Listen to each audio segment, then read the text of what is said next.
Hello, this is an introductory video looking at how to play Lost Battles, the new game from Professor Philip Sabin.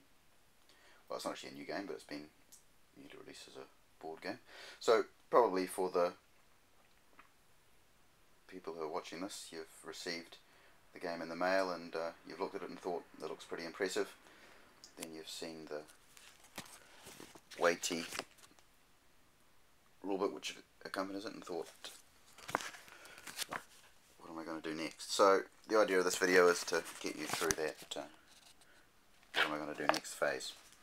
First thing is to choose a battle. So look at the back of the book, there's a whole selection of them there. I've chosen Granicus because I haven't played it before, as I've not had figures to do it justice, and now that the board game has arrived I can use that. If you look up here, we've got the board set up. The tiles are 5 across by 4 deep, so I've punched out the counters and set up the board as per the historical deployments. Looking from this side, you can see that we've got Alexander and his men. On the other side there we've got the Persians who actually have their hoplites and some light infantry undeployed at the beginning. We're starting with the historical deployments because it's an easy way to begin, especially when you're learning, and it sort of forces you into following the historical course of the battle, which isn't a bad thing when you're just figuring things out. To start off with, let's go over a few basic concepts. Armies are defined by their fighting value. Fighting value is the measure of their army quality and how well they can fight, fairly obviously. So Alexander's fighting value is quite high. He's got a fighting value of 74, which means that he's got quite a few veteran troops in his setup, plus he's got himself as an inspired leader and Parmenio as an average commander. The Persians have a fighting value of 55, so they're quite a bit weaker in that respect. The Persians actually begin. To start off with, you look at the number of commands, or the fighting value of the army, in this case 55, and we start off with 5 commands. You get 1 command for every 10 points of fighting value. We also get to roll a dice and add that to it, but that doesn't happen until a little bit later on when we're getting down to 1 or 0 commands remaining. This introduces a bit of tension to the game, I guess, when you're not sure how many commands you're going to have until you get down here and roll the dice. So you can't plan too far ahead. If we look at the Persian army, you see that on the right here we've got a unit of Levy light cavalry.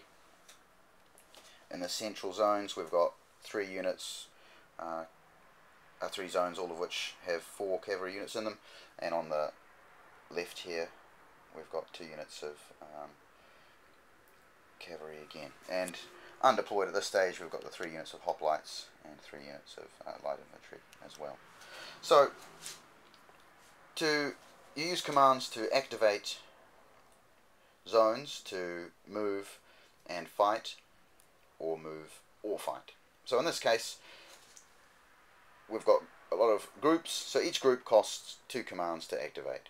If you've got a single unit, it will cost only 1 command to activate a single unit. You can activate individual units within a group as well. So for example, I could activate this unit here. So being a single unit would cost 1 point to activate it, and I could move it out of that zone before commencing the activation of this zone. But you can't do it the other way around, because once a zone has been activated, then that's it. It can't be activated again. So we've got 5 commands to play with, and if you look around here, it's going to cost 2, 4, 6, 8, 9, 10, 11 points, command points to activate the whole army. So it's going to be pretty difficult to do that. We're going to need to roll a 6 on the command dice, which is fairly unlikely.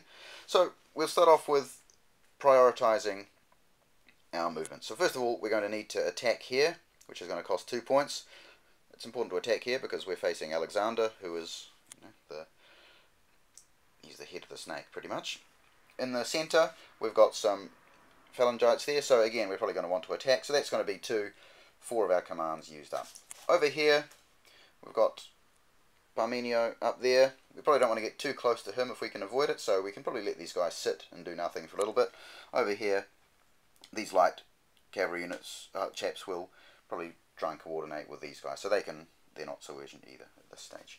We would probably want to get the hoplites on as soon as possible, because if we could get them into the centre here, it would give us a bit more punch and a bit more staying power. Over here on the left, we've got 2 cavalry units, and these chaps,